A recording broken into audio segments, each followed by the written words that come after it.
Salam, hər vaxtınız xeyir olsun, dəyərli izləyicilər. Xoş gördük hər birinizi. Bugün biz sizinlə müəllim-şagird və müəllim-valideyn münasibətləri ilə bağlı olan time testlərin izahına baxacağıq. Gəlin elə vaxt itirmədən birinci sualımıza baxaq. Deməli, birinci sualımızda deyilir. Uyğunluğu müəyyən edin. Demokratik üslub və avtoritar üslubu uyğunlaşdırırıq. Bir müəllim şagirdlərin təhsil akademik göstəricilərini deyil, həmçinin fərdi xüsusiyyətlərini də nəzərə alır. Əgər fərdi xüsusiyyətləri də nəzərə alınırsa, bu əlbəttə ki, demokratik yanaşmadır. 1-ə A variantını yazacağıq. B-də deyilir, bu cür üslubun əsas metodları fəaliyyətə çağırış, məsləhət və xahişdir. Əlbəttə ki, fəaliyyətə çağırış deyirsə, bu da yenə demokratik üslub olacaq. A, B. C. Şagird bərabər hüquqlu partnyor kimi deyil, pedaqoji fəaliyyətin obyekti olaraq götürülür. Əgər şagirdə obyekt yanaşması varsa, o müəllim subyekt, şagird obyektdirsə, bu halda avtoritar yanaşma olacaq. Müəllim bir tərəfli qərarlar qəbul edir, şagirdlərdən tələb etdiklərini yerinə yetirilməsinə nəzarət edir. Əgər bir tərəfli qərar qəbul edirsə və yalnız tələbləri onun üçün önəmlidirsə, bu da avtoritar yanaşmadır. D-ni də yazırıq 2-yə. A, B, C, D olacaq doğru cavabımız. Cavab C variantı. İkinci sualımıza gəlin, baxaq. Burada deyilir, klasteri tamamlayan fikirləri müəyyən edin. Valideynlə pozitiv münasibət qurmaq üçün. Birincisi yazılıb, 2 ilə 3-ü biz yazmalıyıq. Valideynə tez-tez zəng edib şagirdlə bağlı xəbərdarlıq etmək lazımdır. Xəbərdarlıqlar və ya tez-tez zəng eləmək doğru bir hal deyil. Valideynə lazım olduqda zəng eləyirik, ehtiyac yarandıqda və xəbərdarlıqdansa ona pozitiv yanaşıb uşağının müsbət tərəfini, irəliləyişini və s. deyə bilərik. Deməli, A yazaq bura. Şagirdlə bağlı şikayətləri e-mail ilə göndərmək məqsədə uyğundur. Şikayətimiz varsa onu e-mail ilə göndərməkdənsə özümüz danışsaq daha gözəl olar. Əlbəttə ki, dialoq daha yaxşıdır ünsiyyət. Pozitiv valideyn izası təşkil etmək lazımdır. Bəli, pozitiv valideyn izası da 2. A, C doğru cavabımız olacaq. Bizim A variantı. D niyə yanlışdır? Deyir, valideyni sinif fəaliyyətlərinə cəlb etmək olar. Valideyni sinif fəaliyyətinə cəlb etmək olar. Doğrudur, bəli. Biz harada yanlış elədik? Bəs əslində cavab burada. Üzr istəyirəm, mən niyə belə götürmüşəm ki? Mən A-nı buraya niyə yazmışdım ki? Fikirləri tamamlayın. A-nı burada səhvdir deyib, amma götürüb bura yazmışam. Bunlar yanlışdır, yəni. C, D. Doğru cavabımız C və D olacaq. Bəli. Yəni, A-nı bayaq səhv çıxardıb, təzdən götürüb bura A yazmışam səhvən. İmtahanda da diqqətli olun ki, belə səhvlər diqqətsizlikdən baş verən səhvlərdir. 3-ə baxaq.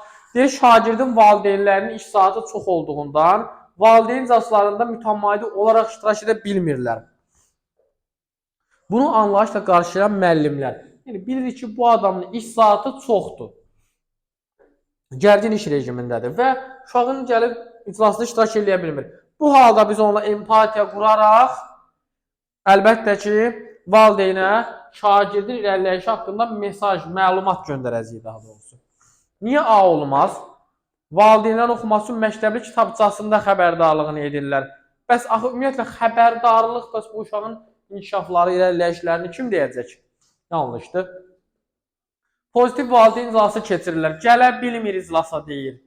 İştirak edə bilmirsə, təzədən mən iclas keçirəndə yenə gələ bilməyəcək. Yanlışdır. İlk iclasda şagirdin daha çox pozitiv tərəfini vurğuluyur. Demir ki, valideyn iclasa gəlib, negativ halları eşidib qaçıb. Elə demir axı. Elə desə C-ni götürərdik.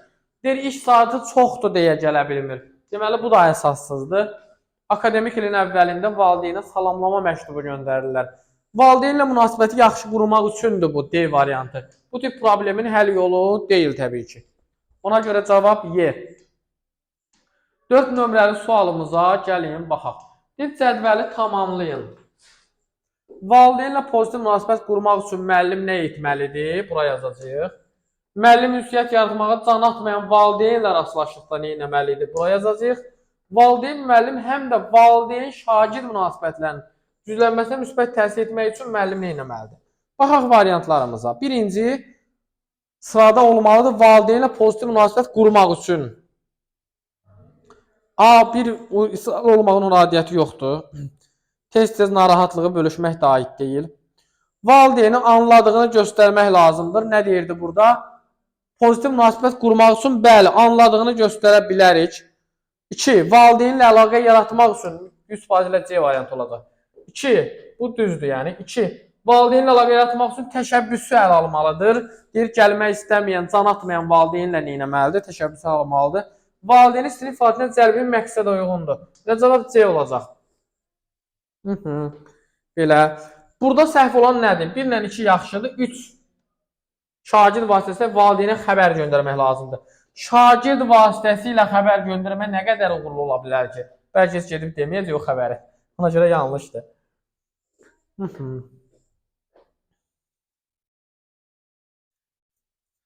Belə, cavab burada C variantı oldu. Pozitiv münasibət, onunla rastlaşdıqda nə etmək lazımdır və münasibətləri gücləndirmək üçün müəllim nə edə bilər? Cavab C variantı. Sonra 5-ci sual. Sinifdə bəzi şagirdlərin valideynlərinin iş saatı çox olduğundan, baxın, 3-cü sualı oxuyuruq. Bu tərəfdə 3 işlədiyə bayaq.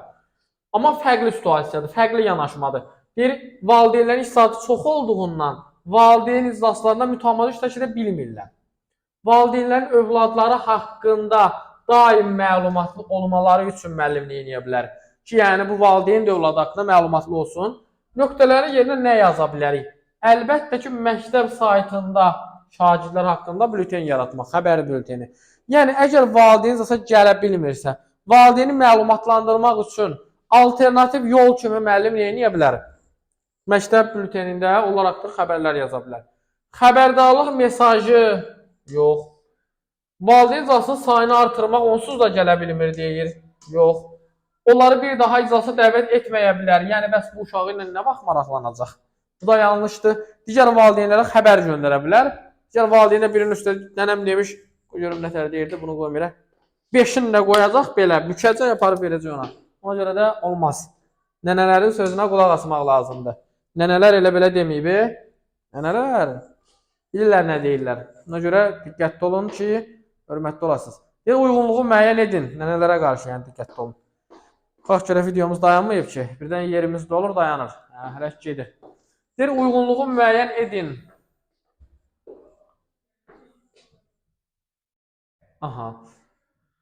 Valideynin məktəblə əməkdaşlığa cəlb olunmamasının səbəblərindən deyil. Baxın, bir çox hallarda müdafiələr burada çaşır. Olunmasının oxuyurum. Ma-mə şəkilçisinə diqqət yetirmək lazımdır. Ma-mə. Olunmamasının səbəblərindən deyil. Yəni, valideynin məktəbə cəlb eləyən səbəb axtarırıq. Aydındır, müsbət bir şey axtaracaq yəni. Müsbət, hamısı mənfidir, biri müsbət. Valideyn iclasında konfidensialığın gözlənilməməsi, yenə ma-mə. Gözlənilməməsi deyirsə, bu olunmamasının səbəblərindən biridir. Mənfi yəni şeydir. 2. Müəllimin valideynlə münasibətdə empatik göstərib onu anlayışla qarşılaması. Əgər anlayışla qarşılayırsa, bu əməkdaşlığa cəlb olunmamasının səbəblərindən deyil. Müsbət yanaşmadır, götürürük cavab olaraq. 3. Müəllimin valideyn ilə əməkdaşlıq gərəksiz sayması səbəblərdən biridir. Gərəksiz saymaq mənfi bir şeydir. Valideynin iş saatının çox olması səbəbindən vaxt ayıra bilməməsi, bu da o səbəblərdən biridir, mənfi haldır. Müəllimin bu prosesə laqeyd yanaşması, bu da səbəblərdən biridir, mənfi haldır. Mənfiləri silirik, qalır bir dənə müsbətimiz. Empatiya qurmaq cəlb olunmamasının səbəbindən deyil. Cəlb olunması deməkdir artıq. Empatiya qururamsa, insan niyə cəlb olunmasın? 7. Deyir, cədvələ əsasən uyğunluğu müəyyən edin. 1-də deyir, şagird səhvlərinin istehza ilə təqdim edilməsi effektiv şagird-müəllim münasibətinin qurulmasına müsbət təsir göstərmir. Düz deyir. İstehza nədir? Yəni, gülüş obyektinə çevirmək, lağa qoymaq və s. 2. Müəllimin şagirdin məktəbindən kənar fəaliyyətində iştirakı effektiv şagird-müəllim münasibətinin qurulmasına müsbət təsir göstərmir. Əgər müəllim şagirdin məktəbdən kənar fəaliyyətində iştirak edirsə, niyə göstərməsin? Göstərər. Yaxşı təsir göstərər. Sildik bunu. 3. Göz kontaktı və gülümsəmə effektiv şagird-müəllim münasibətinin qurulmasına müsbət təsir göstərmir. göstərir göz kontaktı, gülümsəmək nə gözəl. Qarşı tərəfdə xoş bir aura alır müəllimdən. Ona görə də göstərir əslində yanlışdır. Cavab 1 və 3 A bəndi. 4. Valideyn iclasının tez-tez keçirilməsi. Effektiv şagird-müəllim münasibətinin qurulmasına müsbət təsir göstərmir. Bəli, tez-tez yox. Lazım olduqda keçirilməlidir. Daha tez-tez valideyn boş beşərdir, elə bütün gün gəlib iclasda otursun. 8-ə baxaq. Valideynlərlə effektiv əlaqənin qurulmasına aid deyil.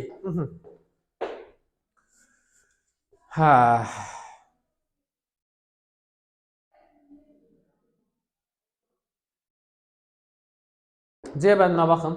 Bir müəllim və valideynlər problemi dərhal həll edə biləcəklərini düşünməlidirlər.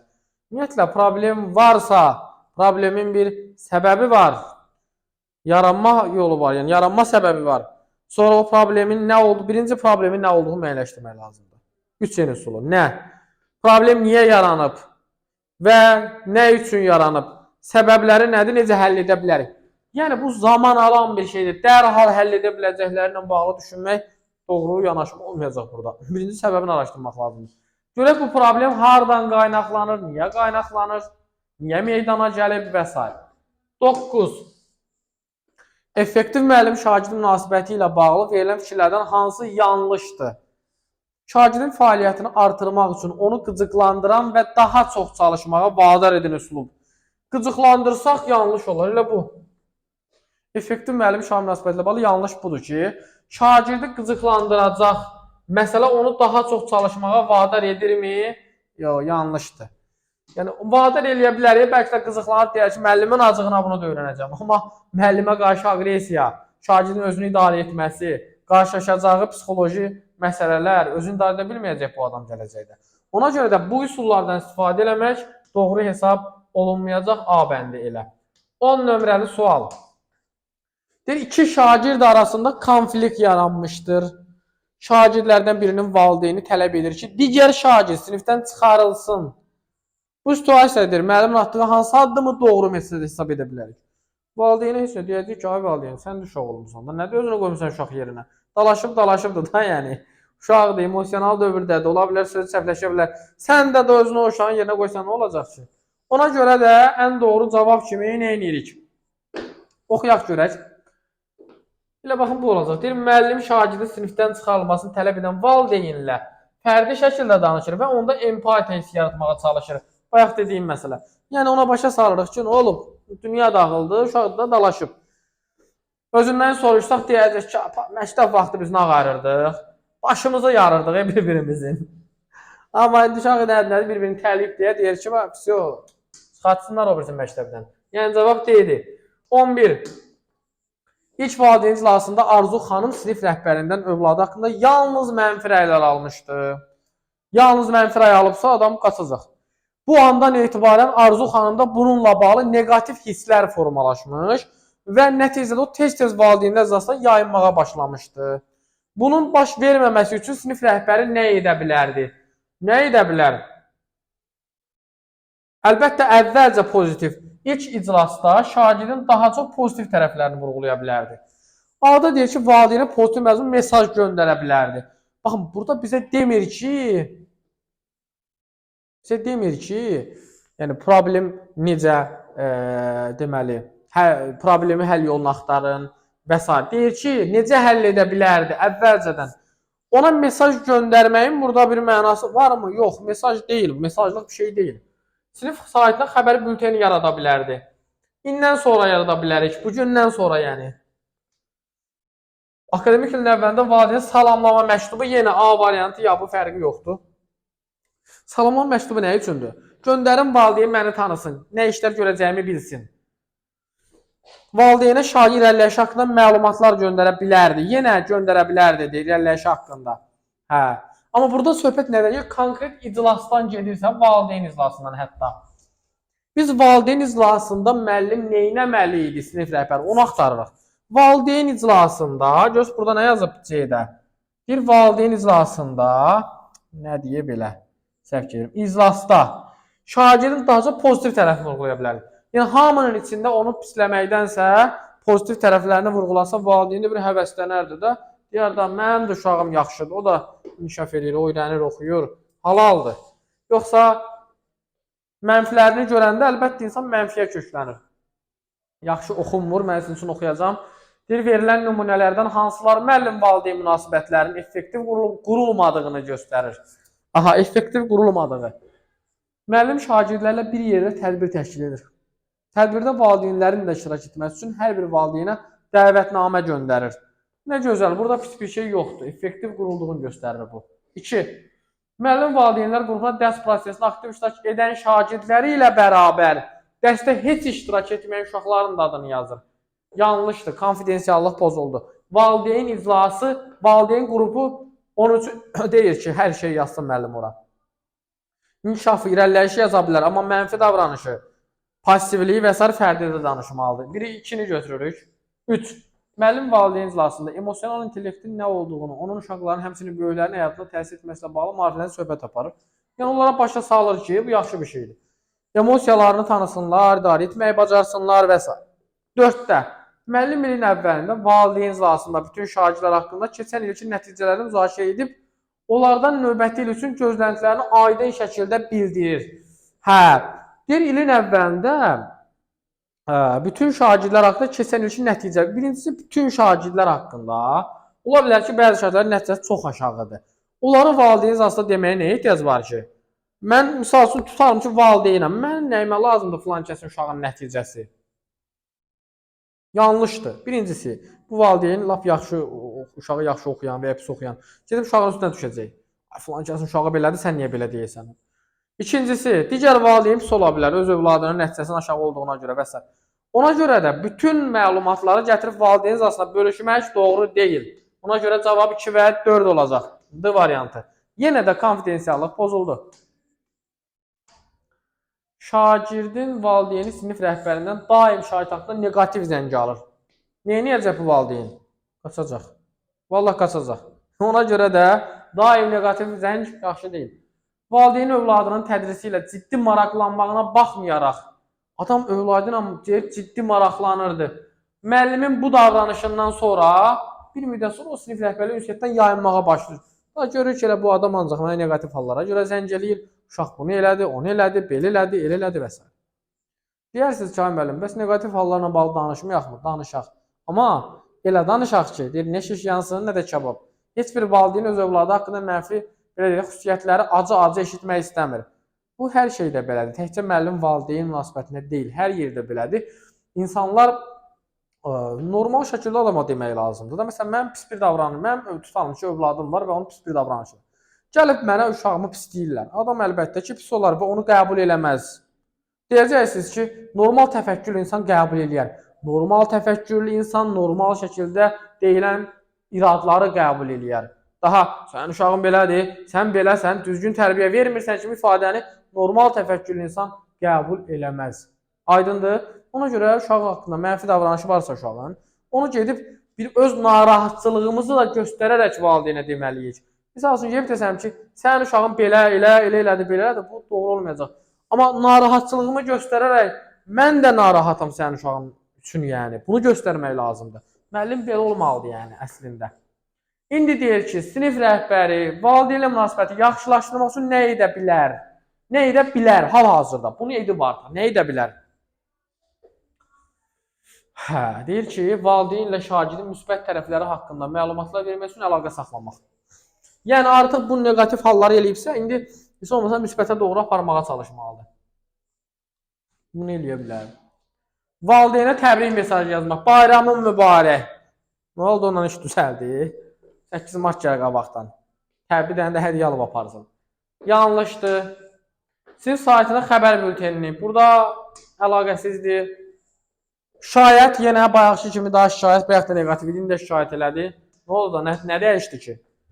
Salamlı məktubun da burada ehtiyac yoxdur. Valideyn deyəcək ki, mən bayaqda negativ şeylərini də mən məktub göndərib.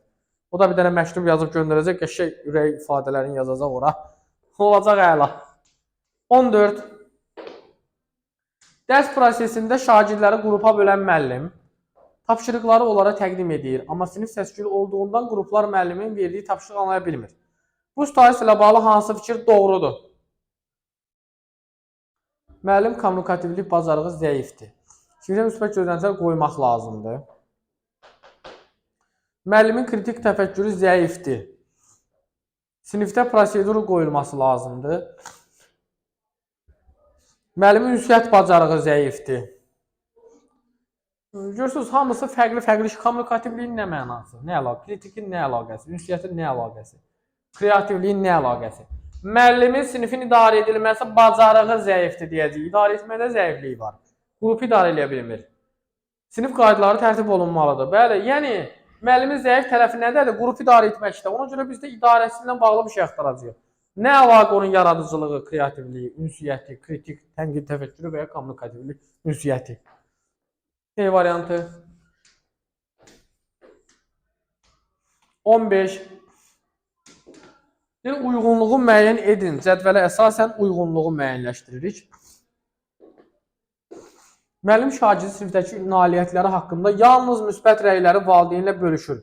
Şagirdlərin qarşılaşa biləcəyi hər hansı problemlə bağlı müzakirə yayınır. Səhv eləyir yəni. Yalnız müsbətləri danışın demirik. Mənfini də deyin, amma elə deyin ki, incitməyin yəni. Müəllim valideynlərlə daha peşəkar münasibət saxlama məqsədi ilə onlarla xüsusi hallarda əlaqə saxlayır.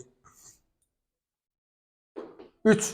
Müəllim yalnız şagirdin davranışı və ya akademik göstəriciləri ilə bağlı problem və ya narahatlıq yarandıqda valideyn əlaqəsi. Yanlışdır. Yanlışın haqqda götürür. Çünki yalnız bu halda narazılıqla bağlı, problemlə bağlı yox, müsbət məsələlər üçün də müraciət edə bilər. Müəllim vaxtaşırı valideynlərə sinif fəaliyyətlərlə bağlı ümumi məlumatlar şagirdlər vasitəsilə göndərir.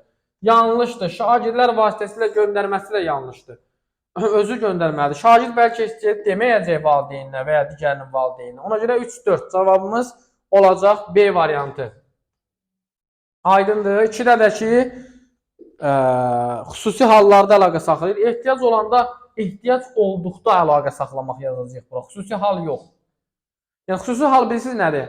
Nə bilim, uşağın bir pis cəhəti var və ya davranış pozuntusu var və ya nəticəsi zəifdir. Yəni, yenə gəlib çıxır, bilirsiniz hara? Bura. Yəni, bu situasiya və ya bu situasiya yeni şeyə gəlib çıxır.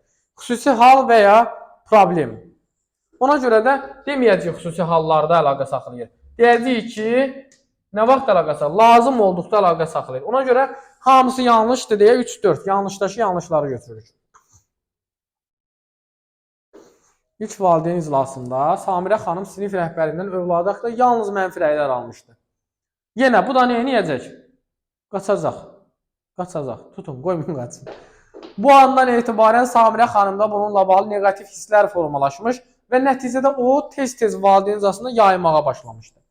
Bunu anlayan sinif rəhbəri Samirə xanımın valideynlər iclasına qarşı olan münasibəti dəyişmək üçün, yəni artıq bu səhvi eləyib. İndi deyil, onun münasibəti dəyişmək üçün nə edə bilər? Valideynin oxuması üçün məktəb kitabçasının xəbərdarlıq. Məktəbli kitabçası və ya xəbərdarlıq etmək yenə bir mənfi bir şeydir. Müsbət deyil axı. Valideyn iclaslarının sayını artırmaq. Onsuz da gəlmək istəmir. Say artırmaqla düzələcəkmi? Bu halı məktəb rəhbərinə bildirim. Rəhbər nə edəcək ki? Rəhbərə deyəcək, eləməzdin, mənfi davranışları o qədər şişirtməzdin. Yaxşı rəhbər belə deyəcək də indi. Həmin valideynin övladına yüksək qiymət yazmaq. Qərəzsizliyi pozur. Qiymətləndirmə prinsiplərini pozur. Doğru deyil. Valideynə yəni də uşağına belə deyək də valideyn sevinsin deyə əlavə qiymət yazmaq. Valideyn şagird irəliləyişi haqqında məlumat göndərmək.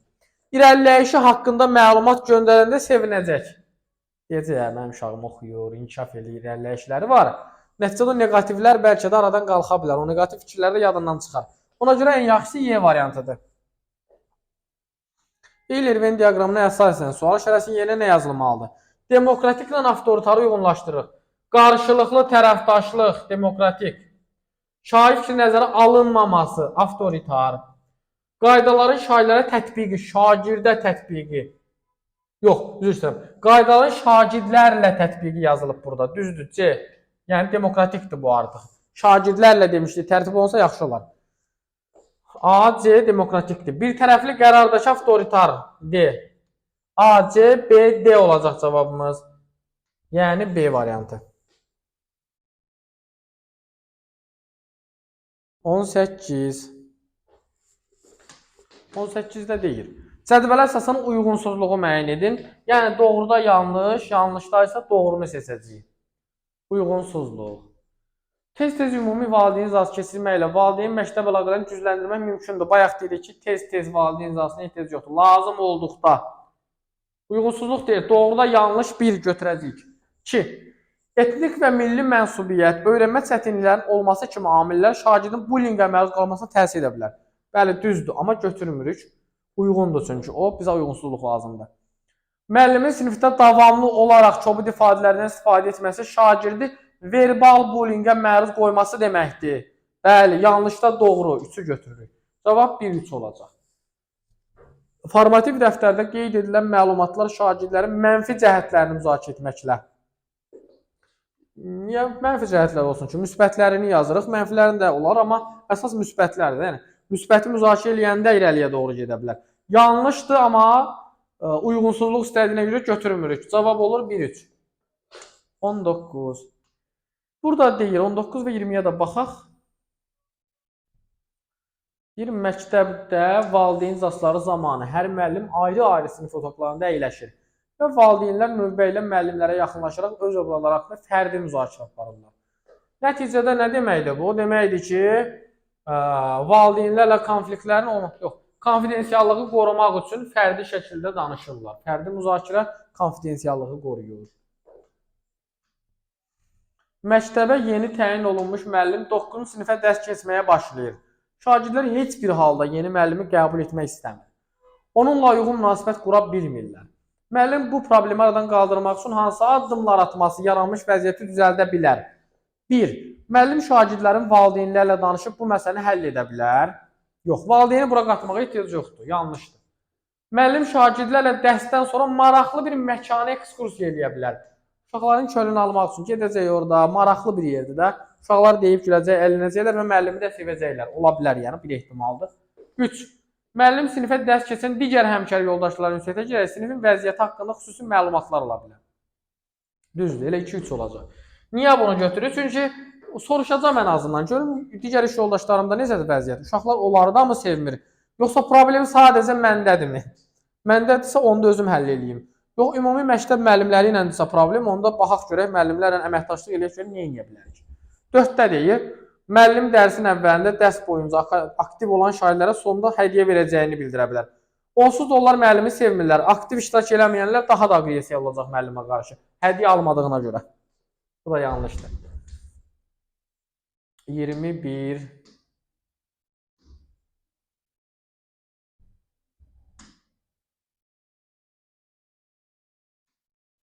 Verilənlər arasında müəllimin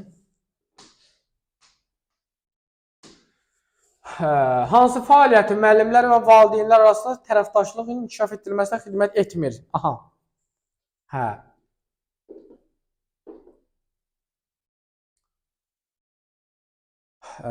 Deməli, deyir ki, valideynlərin məktəb fəaliyyətlərində, tədbirlərdə əməkdaşlığa dəvət edir. Bunu könüllü şərti ilə edir. Yaxşı bir şeydir. Bunu sildik. Valideynləri övladlarının təhsili ilə bağlı öz fikirlərini təcrübəni bölüşməyə təşviq edir. Bu da yaxşı bir şeydir. Yəni, təşviq eləmək nədir? Onları cəlb eləmək. Əgər valideynlərlə konflikt yaranarsa, onları həssaslıqla həll etməyə çalışır. Bu da yaxşı bir şeydir. Həssaslıqla yanaşır. Biz mənfi bir şey axtarırıq. Valideynlərin iştirakına və dəstəyinə görə minnətdarlıq bildirir. Bu da yaxşı bir şeydir. Deməli, eydi onda. Övladı yaxşı nəticə göstərən valideynlərlə daha az, zəif nəticə göstərənlərlə daha çox əməkdaşlıq edir. Yanlışdır. İstər zəif, istər yüksək nəticə göstərən valideynlərlə əməkdaşlıq eləmək lazımdır. Zəifləri inkişaf etdirmək üçün, güclüləri də daha çox irəliyə aparmaq üçün. Buna görə də cavab Y variantı. Sonra 22. Müəllim ilin əvvəlində həm valideynlərlə, həm də şagirdlərlə ayrı-ayrılıqda iclas keçirir. Görürsünüz, əslində belə olmalıdır. Hamını bir yerə yığdıq, elə bir dənə, o nənəm demiş, ələhmə, küləhmə bir dənə iclas keçirdik, yox. Valideynlərlə iclas zamanı müəllim onlardan övladlarının müsbət və mənfi xüsusiyyətlərini, hər hansısa bir xəstəliklərin olub-olmaması haqqında bir çox məlumat əldə edir. Bu məlumatları şagirdləri daha yaxşı tanımağa kömək edir. Şagirdlərlə olan iclasda isə müəllim onların əməl etmə olduqları qaydalara, il ərzində icra edilən sinif prosedurlarını təqdim edir. Şagirdlər və valideynlər müəllimin tələbkar olduğunu düşünürlər. Verilmiş situasiya ilə bağlı doğru fikirləri müəyyən edin. Şagirdlər haqqında bu cür spesifik xüsusiyyətlərin valideyn arasında ümumi şəkildə alınması yanlış yanaşmadır. Axı ümumi şəkildə alınmadı. Alındı ki, alındı. Cədəq üzr istəyir. Valideynlərlə iclas zamanı müəllim onlardan övladlarının müsbət və mənfi xüsusiyyətlərini hər hansısa bir xəstəlik olub olmaması haqqında məlumat əldə edir. Baxın, ümumi valideyn iclasında həm müsbət, həm mənfi xüsusiyyətlərini almağa ehtiyac yoxdur axı. Yanlışdır. Bu əslində bir doğrudur. Ümumi danışdı. Valideynlərlə şagirdlər arasında ayrı-ayrı iclas keçirmək yaxşı haldır. Amma valideynlərin öz iclasında ümumi danışmaq bu yaxşı hal deyil. Ona görə bir. İlin əvvəlində müəllimin qayda əvəzinə sinifə gözlənti qoyması daha düzgün olardı. Bəli, baxın, burada bayaqda elə bunu fikirləşirdim. Qayda əvəzinə gözlənti olması daha yaxşı olardı. Belə ki, qayda ən son anda tətbiq olunur. Deməli, bu da düzdür. 1-2 olacaq yəqin ki. 3. İlin əvvəlində müəllimin il ərzində hansı prosedurların əməl edilməli olduğunu deməsine ehtiyac yoxdur. Var. Mütləq var. Səhvdir. Müəllim, valideyn və şagirdlər ayrı deyil, bir yerdə keçirməlidir, yox. Elə ayrı-ayrı keçirməsi yaxşı hal idi. Pis hal burada ümumi məlumat verməsi idi sadəcə. Deməli, 1-2 D variantı olacaq, doğru cavabımız. 23 sonuncu suallarımıza da baxaq. 23-də deyir, yanlış fikri müəyyənləşdirin. Qarşılıqlı inam, hörmətə əsaslanan yaxşı bir şeydir. Şagirdləri sevmək və onları olduqları kimi qəbul etmək pozitiv münasibətin əsas şərtlərindən biridir, doğrudur. Pozitiv iş münasibətlərin müəllimdən sərhədlərin müəyyənləşdirməyi, bu da doğrudur, tələb edir əlbəttə ki. Şagirdlər anlamalıdır ki, müəllimlərlə arasında olan pozitiv münasibət onu göstərir ki, müəllim onların dostudur. Müəllimlə şagird dost deyil. Müəllim şagirdə müsbət münasibət göstərir, onlara qarşı hörmət göstərir, qayğı göstərir, sevgi verir. Dostcasına davranır, amma dostu olması demək deyil yəni. Avtoritar üslubda şagirdlərlə müəllim arasında tərəfdaşlıq münasibətləri özünü göstərmir, bu da düzgün fikirdir. 24. Aşağıdakı strategiyalardan hansı valideynlə düzgün münasibət qurmaq üçün deyildir? Valideynlə empatiya düzdür, məxfiliyi qorumaq düzdür, valideynlə əlaqədə israrlı olmaq düzdür. Təşəbbüsü ələ almaqda düzdür, deməli şagirdlərin fəaliyyətini ümumi müzakirə etmək üçün valideyn iclası keçirtmək. Yox, ümumi müzakirə eləmirik. Yalnız ümumi iclaslarda nə edirik? Müsbət tərəflərdə irəliləyişlərdən danışırıq. Mənfi tərəfləri fərdi söhbət eləmək lazımdır. Və sonuncu sualımız. Bir müəllim valideyn iclası keçirir. İclasda valideynlərdən biri övladı haqqında məlumat əldə etmək istəyir. Lakin müəllim isə iclasda ümumi məsələdən danışır. İclasdan sonra isə valideynlər övladı ilə bağlı daha detallı məlumat verir. Baxın, ən gözəli budur. Ümumi danışıram. Laf valideyn desə belə mənim uşağım nəsə pisi varsa denən mənə demirik. Ümumi danışırıq. Deyirik gözlüyün fərdi şəkildə sonra danışarıq bu haqda. Sonra fərdi danışırıq. Ona görə deyir ki, müəllim konfidensiallığı qoruyaraq müəllim valideyn arasında münasibətləri tənzimləyir. Cavab B variantı. Belə dəyərli izləyicilər, hər birinizə uğurlar arzu edirəm. Növbəti video izahları görmək üçün kanalımıza abunə olun və videolarımızı da bəyənməyi unutmayın. Sağ olun, salamat qalın.